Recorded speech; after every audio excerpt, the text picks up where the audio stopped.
Welcome to the Father Focus podcast. Father Focus. Check. Why are we talking about this? Why does it matter? So shaping your kids into powerful people. Bro, let that brother fly. Check. All right, let's go. Ready? All right, let's go. That was awesome. What's up, everybody? Welcome back to another episode of the Father Focus podcast, season 2. I think it's been incredible. I have had so much fun. It's been great. Yes. Great to be with you, Nathan. It's always good to be here, man. Jermaine's actually not with us on this episode, but he mid podcast he said, "I hate your guts and I'm done with the show." So we're down to 2. He did not say that. No, I'm totally kidding. But yeah, we are excited. We have one of our closest friends on the episode today. We are very excited about it. We are getting, and it's going to be a little bit of a surprise. Okay. How do you want to introduce? Well, I'm going to say because it's not another man. Ooh, juicy. First female. Hey, it is our first female guest. First female guest. Wow. On our podcast. You're doing it. Absolutely great to be with you, Carolina Flores. Yeah, so she is the co-founder of Hi Hello Labs, where we're sitting in their podcast studio right now. Yes. What are you talking about? This is my office. office. Is this why I am the first? No, it is not. We need to keep our producers happy. No, I'm just kidding.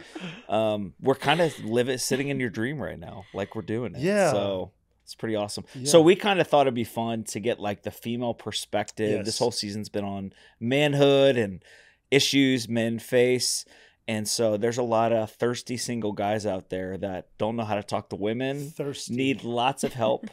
Oh boy. Help him. Explain what thirsty means. Well, I know old man Jeremy over here. Yeah. I am not going to be the one that explains thirsty on the men's podcast. Yeah. Anyway, you know what we're talking about. But regardless, help these brothers out because they need help. So we're gonna. Oh wow. I mean, am I wrong? Many need help. Yes. Many need because help. you have 40-year-old men who act like they're 15, so they do need help. And we They have a lot want of the guys. joys of manhood without the work. Yes. Or the maturity. Yeah. So Carolina, Not you're going everybody. to solve all the issues of manhood in this Oh, wow. podcast. So I hope you're hope ready. everybody All right. hears it. So let's start with word association. All right. All right. Well, first of all, I do want to say thank you so much. Of course. For allowing me to be, and what a privilege to be the first female guest on the Yes. show. But I absolutely love what Father Focus is doing, what you guys are doing, the stories you're telling through this podcast. I think it is so relevant, so needed. And I am just so honored that we get to create space for these conversations. So That's Yes. awesome. Thank you. We all feel the same way. Yeah, I Wow, do. look at this. Magic's Absolutely. happening right here. yeah. All right. So word association. Word association. Oh, all right. wow. So when you hear the word men in today's society, what pops in your head? Opportunity.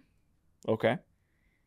I think there's an opportunity for men to really step up in society today.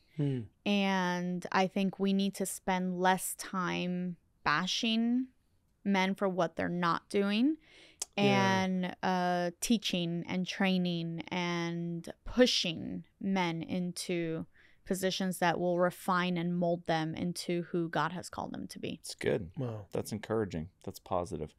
Yeah, when I think of that word, word association, if I can, I just think of strength. Like when I think of men, and I'm not merely speaking physiologically, but inwardly too. Men should be able to stand before families, friends. We should be able to take the blunt of a raging storm because we have had character built in us, strength, but physically, emotionally, and be able to stand for things and be ambitious and go. So I would say strength. What about you? That's good. My answer would initially be negative, which would completely kill the vibe that we're creating in this moment. But I like the word opportunity. I think it's the hopeful spin on maybe the negative, right? Yeah. But I'll ask you this. That implies there's a gap. Right. Absolutely. So let's talk about that for a second. Yeah. What's the gap? And maybe from your She already said perspective. she didn't want to. I'm just kidding. No, I think the gap is men are delaying the responsibility that they have Yeah, for sure. as their role, as their gender, as their, what's been built into them by God. Right. That has been delayed. And whether that's from a feminist movement, and I think a wrongful turn in the feminist movement of women wanting to be men.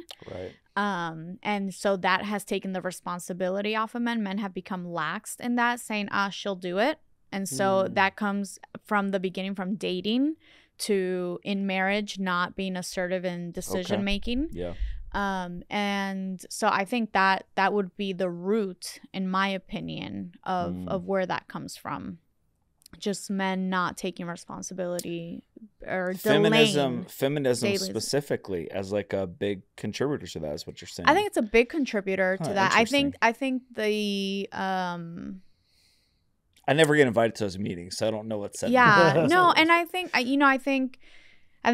the true original feminist movement has been very contributing in a lot of ways. Women couldn't vote. Women couldn't have a bank account. Women couldn't. There's a lot of things that women were not able to do that were not fair. And I agree with that 100%. Right. But there's this new wave of feminism that, in my opinion, is really just patriarchy. There are things that we as women have that are ours, that in this idea to take away everything men do is really giving them back control. So, when we say things like, men, quote unquote, can now give birth. Right.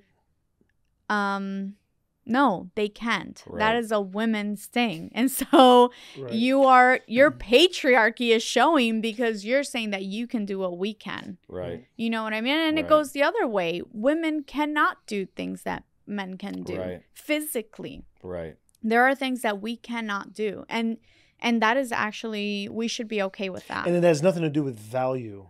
No. It just has to do with we talked about that on a different podcast. It's not that you're less because you cannot pick up a 100-pound dumbbell, let's say. And there are some women who probably can lift more than Nathan. Yeah, absolutely. But I think not carrying the burden of that, right? And I get asked this question all the time on like submission and how do you feel about submitting to a man? And I'm a pretty leadership, fierce type woman. I'm not, whatever. Say it. I was just She's saying, a I'm not the lioness. typical. I would put myself more in the Wonder Woman category than I would the Betty Crocker category. Even though I feel like I carry a little bit of both. Mean food. And a good woman will. But I think have both. Absolutely. And so, a lot of people assume that I take a more liberal stance when it comes to women in power and boss babe and this and that. And it's like, I believe in all of those things, but I do believe in a biblical hierarchy and a biblical, not even hierarchy, but I would say structure, model for family. And for me, submission is not a burden. It's not my husband bringing a hammer down, but it's actually a covering of protection. What a responsibility men carry to be the head, to be the leaders of our home. Like at the end of the day, he is responsible for how he leads our family with God. Right. That's a huge responsibility and burden to carry. And so I think that for me, I view submission as a protection and as a covering and as a like, wow, thank God I don't have to do that. Yeah, so you're not using it as like a curse word, right? No. It's a word we're not going to say, and we're going to balk at the word, and we're going to fight back. Question, what do you think that most women actually look for, and this may be changing a little bit of our conversation a bit, but what do you think most women look for in a husband? And maybe there are guys listening who are not married. What are the like qualities, maybe both positive and negative, a couple of both maybe, Yeah. but your thoughts on qualities that a woman looks for in a husband? Yeah. I think, and this is again speaking from a healthy perspective, right? Because I think, and I know you guys have talked about like the fatherless generation. I think there are some things, some women that haven't grown up with a father, and so they look for the wrong things in men.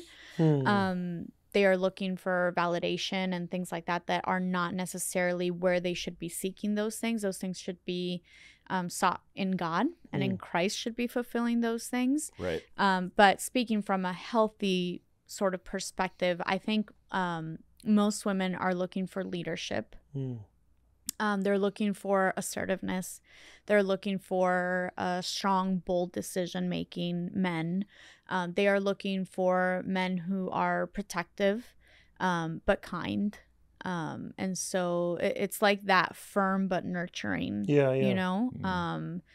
Because again, I don't want a man who's going to bark at me, but I want a man who is going to have the strength and the leadership and the boldness to say, hey, this is what we're doing for our family. I heard tough Mark and tender. Yeah. I heard Mark Driscoll say men should be lions for their family and lambs toward their family. Oh, that's good. So I'll give you another analogy. Yeah. A great steak. Crispy, tough on the outside. Yeah. Soft. Yes. And delicious. Juicy. Yeah. Well, I don't know. I You like know. lions and lambs a little bit better. Yes. I'm just But, you know, hungry, and that's this is, again, and this is speaking from, like, because, you know, just to bring back one note on the submission thing, I am submissive because I have a husband who lays his life down for us and our family, right? It's not because he's barking at me or because he thinks he's better than me or because he's the final authority, you know, in my house. It's because he lays himself down as a servant, absolutely, for me and for our family. And so in that response, it is easy for me to trust him with myself and my family and the children. So that is important to note, and that's why I think that's important to, again, that we are looking for that tough and tender. Would you say that a woman will instantly either feel safe or threatened when they get into a presence of a man? Absolutely. Okay, so let's talk about that for a second. Yeah. What do you think it is? And I think you've talked about some of the stuff. You talked some of the intangibles. But like, as a woman, when you get around a man, what are you feeling that makes you feel safe? And what are you feeling that makes you feel vulnerable? I feel like I've shared some of the things that make me feel safe are the things that I would say we look for in men. I think things that would make me feel vulnerable would be, you know, things the opposite. Like if I were in a dating situation, which thank God I am not, especially in this day and age where I believe it's even more vulnerable because you got to put yourself out there first now online and all these things to, like, that's kind of the new sort of world we live in. Right. You're saying as a woman. As a woman. Yeah, because the first thing he's doing is checking out your profile. Right. And so you kind of have to put yourself out there, and you kind of have to like almost sell yourself a little bit. But I think some of the things that would make me feel vulnerable is a guy who's like doesn't know what he wants. You know, even in his own life, like what is the fruit in his life right now? Does he have a job? Does he have mentors in his life? Does he have vision for his life? Does he have good people around him? What's the company he keeps? Like, those are all things that I think would make me feel safe or vulnerable. Like, if I see that he doesn't have a lot of good friends, the way he treats his mother or the waiter, you know, what kind of relationships does he have with, you know, the people around him? At his work, is he progressing? Like, do you have vision? Do you have any sort of vision for his life? Vision for your life. I mean, you could be, you know, whatever, at the bottom of the totem pole at your job, but if you're someone who, you know, is showing, you know, you're showing overarching skills that will translate into other parts of your life, including aka a future with me, I want to see that. I want to see the fruit of that. If you tell me that you've been in the same position at your job for 10 years with no real growth, that's going to make me... What if they're really good at video games? Does that help? that does not help. Well, it depends on how good, because I know Yeah, some well, people how make good like are you? Yeah, are $500,000 you winning a year. competitions? Exactly. Like, are you? Well, then there's fruit. But you know, I think. But there's listen, a lot of don't. If you're listening, please don't try to do that. Do something a little more ambitious with your life. Yeah. Which I do like video games, but let's not waste our life. Well, I with think the them. point is, generationally speaking, and it points to her example. We'll have guys that neglect their career That's right. for their hobbies. Right. Absolutely. Right? That's a big Absolutely. issue. Yeah. And that tells me it's not just, you know, because some guys here might be like, oh, she's all about the money or whatever. It's not the money, guys. It's the skill of doing the hard things. Are you a man that is willing to do the hard things? That's what I want to see. And that's what things like you choosing your hobby over saying, hey, I'm going to save money. You know, if you're a guy that you're out there flashing and you're, you know, $1 trillion in debt on credit card debt, buying stupid things you don't need because you want to impress people that don't even like you. And don't matter. Right? Don't matter. Yeah. That's a red flag for me, because then that shows me that there's no discipline in your life. Well, I get it. I mean, I think about how vulnerable it is, even though I've never been a woman, to put yourself in a position to have to rely on a man, not only to take care of you, but the children you'll have one day. Right. And the fear that can create in a woman if she doesn't trust that the man that she commits her life to can actually provide for them. Yeah. And that puts them in a risky situation. And have vision, right? Because I think there's seasons. Like, I think there are times, and I love John and Lisa Bevere talk about this all the time, where there was a time where Lisa was the breadwinner in the house, especially early on in their marriage, before they had kids. And like, you know, because John had a calling on his life to write these books and you know, be a minister and do all that, but bills had to get paid, and John wasn't making any money, and Lisa was the breadwinner. There were seasons in life, and I think that's the beauty of partnership and vision, right? And like being co-called, like that is the beauty, is that we can was that a come plug? together. That was a plug Hey, for our marriage. We'll talk about that. Well, go ahead. I mean, I already interrupted. Well, yeah, she said it. All right, what's co-called? Co-called is a marriage podcast Carlos and I have, where we talk about how, you know, the foundation of marriage being the one vision God has for both of you, and how you're both working towards that, whatever that looks like in your family. But, you know, there are seasons in life, and I think that it's, you know, it's not about the money, but vision, you know, having vision. Absolutely. Hey, so Downton Abbey. Yes. Right, so my wife and I, we like it. I actually enjoy it. Yeah. There's a scene which kind of with this with your co-called podcast, I have a question for you. There was a scene in one of the seasons early on, maybe the first season, where Lady Mary and her grandmother's trying to get her engaged to Matthew, and they're asking, well, what are Mary's opinions on it? And the grandmother says she doesn't have an opinion, and when she gets married, her opinion will be his opinion. So she doesn't get access to actually be able to maybe be vulnerable and actually communicate her own ideas, because her ideas will be her husband's ideas. She needs to be, you know, under the hammer, so to speak. Right. Obviously, our world has changed. I think the women's liberation. I think women absolutely should be able to vote, and you know, a lot of the progress we've seen in our community and with pay and everything. Right. So, quick question for you. How I think women want to be seen as not as in subjugation or merely having to be the servant of the home, but a partner. Talk to us a little bit about that, I guess, in relationship, and you can hear a little bit more on co-called, but tell us just a little bit of your thoughts about that.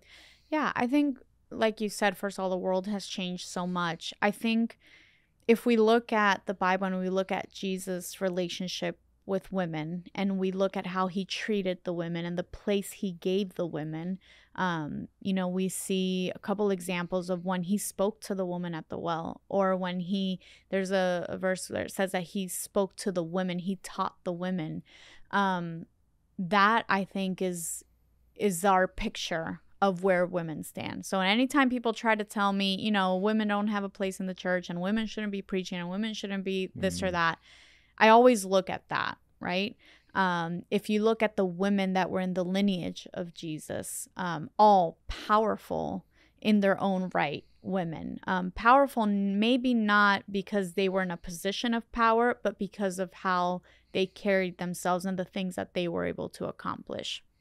And so I think that, and again, it's like, what are we defining as powerful? What are we defining as leadership, as position, as all these things?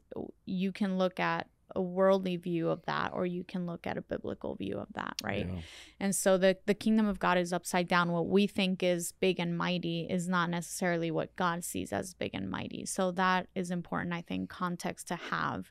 But I think that the misconstruction, and we talked a little bit about this earlier when we were talking about the feminist movement, but the misconstruction of what women, what we want to do as partners, right, versus servants. And I think we've talked a little bit about that. Like in our family, you know, I work. My husband and I are co-founders in this venture, Hi Hello. And I play a very significant role here when it comes to admin and operations and things like that. But this isn't my priority. This is 100% Carlos's more of a priority than mine. Because at the end of the day, as a woman, as a mother, there are things that do rely on me. And so, you know, that our children in this season need me more than they need Carlos. Or not more, but just differently. What they need in this season are more effectively met by me. And so I prioritize that. And so are we partners in business? Absolutely. Are we partners at home? Absolutely. Sometimes it looks like me working on the computer while Carlos cooks and does the dishes. And that's okay, because that's what's working for our family. That's what is, that is the season that is serving the vision that God has put on our family. And so, I think it's important, you know, as women, to understand what is the capacity that we carry and that is sustainable. Yeah. So it's like, you know, from my perspective, even with my own wife, I think husbands would do well. Men would do well, especially the married men. And that's, I guess, the context of this question. You would do very well to look at your spouses as co-laborers, co-called, and they are not merely serving you on your journey. Right. It's their journey too. They're with you. Yes. And we're serving our vision.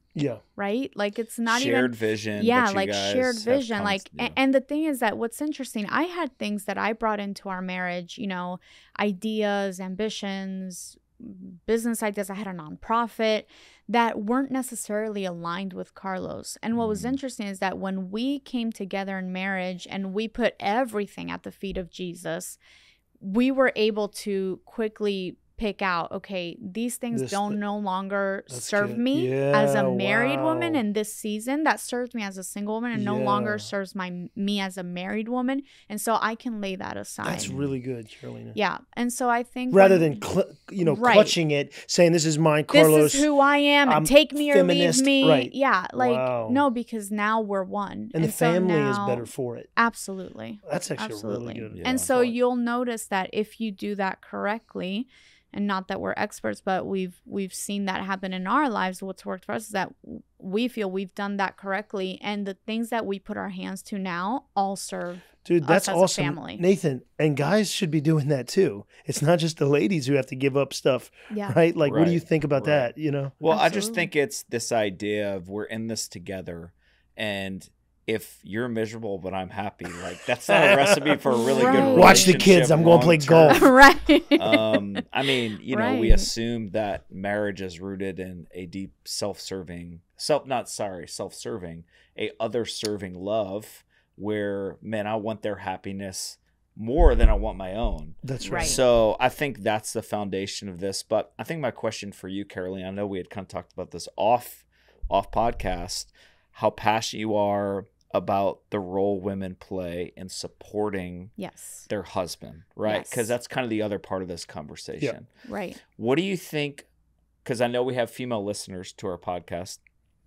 What can a wife do, or even a fiance or girlfriend, to be a supportive, like, let's just say Yeah. personality wise, she's stronger, she's more Yeah. vocal, so he can feel maybe dominated inadvertently or just feel a little more insecure.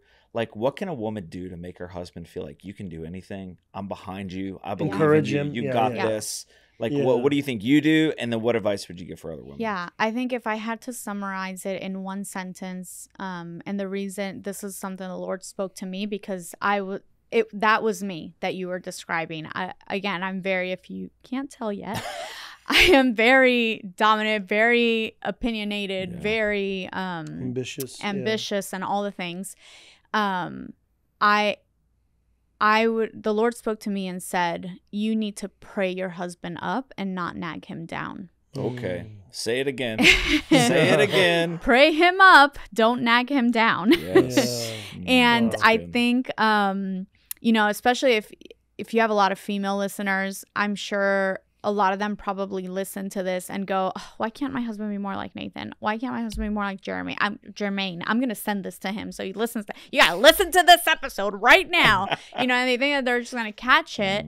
And I'm sure, so you're planting seeds by sending him. And I hope, again, I believe that the content you guys are putting out is valuable and it is transformative and it can change families. And so I really do hope that every guy can listen to what you guys are putting out. But the reality is that you are not going to change anybody. You are not the Holy Spirit. That's good.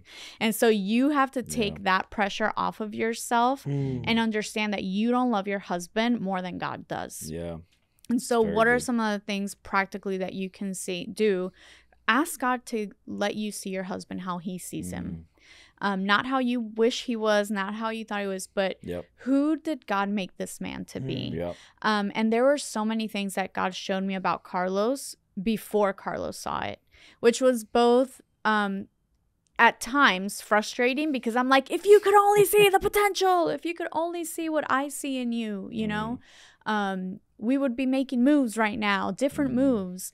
And yet the reality is that God in his kindness and in his mercy, thank God Carlos didn't listen to me 8 years ago, 7 years ago, because Carlos wasn't ready to carry the weight of the vision God had for us now. Then he didn't have perhaps the character, and not that it was bad character, but perhaps the strength that he would need to carry this vision 7 years ago, 8 years ago. And so that is the mercy of God in our lives, because maybe Carlos could have done that, but then his integrity wouldn't be where it is. His work ethic wouldn't be where it is. And so we would have lost it by now. Versus now we're building on solid foundation. That's good. And so we have to be okay with trusting God for the plan that he has and when he'll reveal. Now in that waiting season, we can learn, it would do us good to wait well. And you can pray, you can encourage, especially in those moments when they're downcast, for you to speak life and prophesy over them and say, you are a leader. You're an incredible father. I remember, and I'm sure he'll share this in his episode, but, Carlos had a really hard time with his temper. And sometimes that didn't go well with our kids, especially our middle child, Nicholas. Like, he's a sensitive boy, and it's different. And growing up in a Spanish household where, men don't cry, and, there's a lot of that macho mentality that he grew up with, passing that on didn't do well for our kids. And so God really did a very transformative work in him in that. And like, he is the most incredible father to our kids. And like to Sebastian, our son with autism, like, it takes a certain amount of tenderness to deal with him, and to see Carlos tap into that, to parent our child so well, is like literally it makes me fall in love with him even more. Let's go. So That's amazing. we're not gonna have any more I was babies, about to but- say they might start kissing. You can't see Carlos on camera This is at the a family moment, but podcast. All right. So maybe co-called. I don't know. They can talk about that. But, man, that's really great. yeah. I think one of the things, like maybe for me, and things that my wife has done too, is just what you're saying. Is and listen, if there's ladies out there, if there's guys, listen, you have to remember that each one of you are a sinner. Mm-hmm. So if I were to ask you, Carolina, you probably did nag him before, Oh, right? So my goodness. and Yeah. listen, my wife has nagged me about things, Mhm. and honestly, probably both of us in our own right have sinned, and it's like, but let's not hold each other Yeah. to what happened in the past. But like you're Yes. saying, let's bring them up, let's pray them up, and men. You too. Yes, it's for the ladies. The question was for the ladies, a little bit geared, but guys, you too. You Mhm. also can call your wives to a higher level, and it's like, no. You're gonna rise together. Yeah. You know, Yeah. it's almost like, look, the unit. It's almost like working out. Somebody told me one time when you work out, your body grows as a unit. It's like, you know, you need to work out the whole thing. Right. You know, don't just have a big upper body, but your body's tiny going to chicken grow. legs. Tiny chicken legs, which it looks funny. So if you have this, you know, husband, let's say, all the wife, she just supports, takes him to his dreams, and he leaves her in the dust. Like, what is that? Yeah. Like the family needs to rise as a unit. Your kids are not to be left out in that. And I think that was a great, valuable advice. Yeah. And I think there's 4 words that would destroy your husband very quickly. And I think women need to take this out of their vocabulary. I told you so. Mm. Nothing will destroy the little confidence that your husband has left after they've been emasculated, failed, setback, whatever, then I told you so. Yeah. There are many times where I have had the opportunity to say that to my husband that would have destroyed everything we're building here. Well, I think it's super important as men. We want to feel admired, Right. Mhm. respected. Absolutely. And so if the closest relationship in your life looks at you like a loser, Yeah. that's going to completely crumble your foundation. And also, can I Absolutely. say this too? I think you're right, but not only, there has to be even beyond the words. So if you don't say it, but you act it out, Yes. You imply I For think, and sure, implying for it, like when I sure. think you were about to go there, Nathan. But it's like I can feel that. Yes. You know, like yes. your disapproval, but it's like, and I have Yeah. screwed up, and my wife has supported me, and I know we both know. Yeah, dang, exactly. you done We screwed all know. up. Everybody knows. Everybody but knows. it's like, But hey, to be able to we're come gonna in get as through a this. wife and Yeah. do grace, Right. right? Yep. And give them Yep. supernatural That's grace awesome. and give them Yeah. and get to model Christ in that moment is a good. huge opportunity Yeah. and gift, Yes. yeah, from your perspective, but from a woman's perspective, such a huge opportunity to build them up. Yeah. And I've seen that do wonders in our life. Yeah. And what's cool is then I've seen that reciprocated. Yeah. Mm. So I've sown that and then I get that Yeah, back. yeah, yeah, Because yeah. a lot of women are like, well, if I'll change when he changes. Oh, that's It's the like- worst. Yeah. Babe, Yeah. you try doing it first and tell me if he won't change. Man, that's so good. Yeah. All right. I'm going to recap, but before I do, any closing thoughts you want to share? You want me to About talk this? more? Well, everything you're saying is great. Last chance, hot mic, No. whatever it is about Boss manhood. babe culture is killing women. Man. Yeah. Coming, I'm sure, No, to a that's, co-called podcast Yes. soon. I'm sure we'll talk about it plenty of times. I think this was super helpful. I think if you're a young guy, listen to this podcast. You need women in your life, not necessarily romantically, but women that give you perspective on what it feels to interact with you, what you carry as a man. I thought what you shared about just how women instinctively either feel safe or vulnerable around men Mhm. is something you need to look into. I think you talked a lot about the Hmm. importance of vision. Like a Yeah. woman wants to follow a man who she knows will keep her safe, will provide for her, will Yeah. protect her, is taking her somewhere. They're Yeah. not going to be in a cardboard box in 15 years. Right. And I think what you were saying was how you live your life now, even if you're, you know, working at a grocery store, unboxing groceries, how you do those simple things communicates to a woman the kind of man you're going to be in 15 years, right? So all those things matter. So I think if you're a younger guy who's looking for a wife, you basically have to live your life in a way where when women look at you, they say, I see the man he is, and I see the man he can become. Absolutely. And they want to put themselves under that umbrella. They trust you with kids one day. Yeah. And so the principle I always use is, if you want a 10, you better be a 10. Absolutely. Like you better be what you want in a spouse. Absolutely. And especially, and I want to say this, I'm sorry, here's my last. Go. I thought Go about get it now. Especially to guys in the church that are like, I love Jesus. And you see them and they're all loving Jesus, but it's like, okay, but what are you doing? Yeah, don't get me started. Yeah. You know what I mean? Don't like, get me started, yes. Okay, then go talk to that girl. Go be a gentleman and ask her out on a date. Like, take your shots. Like, yeah, okay, but what do you? Okay, I'm waiting on Jesus to provide. Yeah. Okay, but what are you doing? Yeah, have a Bible and a job. Thank you. Yes. Right. And go to work. And a good approach line. I mean, something. Yeah, my God. But sometimes some girls like a little bit of failure in the approach. Yeah. So. Yeah. They can see if it's genuine. So I think that's important. Yes. But, you know, I think, and the other thing that I thought you brought up that I think was super helpful was one for women or wives, what you communicate to your husband, how that makes him feel, the type of relationship you have. I think just the whole dynamic of husband and wives and this partnership idea is so helpful. I think for people to look at marriage and relationships that way, it's not one person over the other. And just that whole line about don't knock him down, pray him up. Yeah. Yeah. It's really should be a book title. I mean, it's that good. It's going on a shirt. And I think just the idea, I mean, this can go both ways, right? For husbands or wives, like you better be praying for your spouse much more than you nag, complain, point out their failures. I think that's a huge principle. But I think like for me, the overarching thing that I'm hearing through this is support, encourage, look to build each other up, look to cheer each other on, like be your husband or your wife's biggest supporter. And if you're a husband in this room, give your wife opportunity to speak into your life. Like don't live in such a guarded, closed off way where she feels like she can't say anything to you.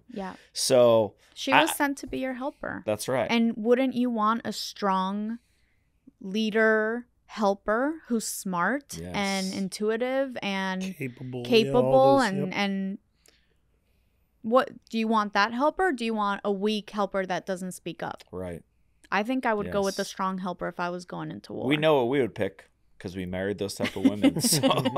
So we get it. Well, I hope this encouraged you guys. I think there's a lot you can take away this episode. You probably should re-listen to over and over again. Carolina, thank you so much for being here. Thank you for having me. Carolina Flores. Awesome. Appreciate you so much. Check out Co-Called. Yes. All right. Well, until next time, you guys go kill it. Be the man of God that he's created you to be, and we will see you soon. Peace.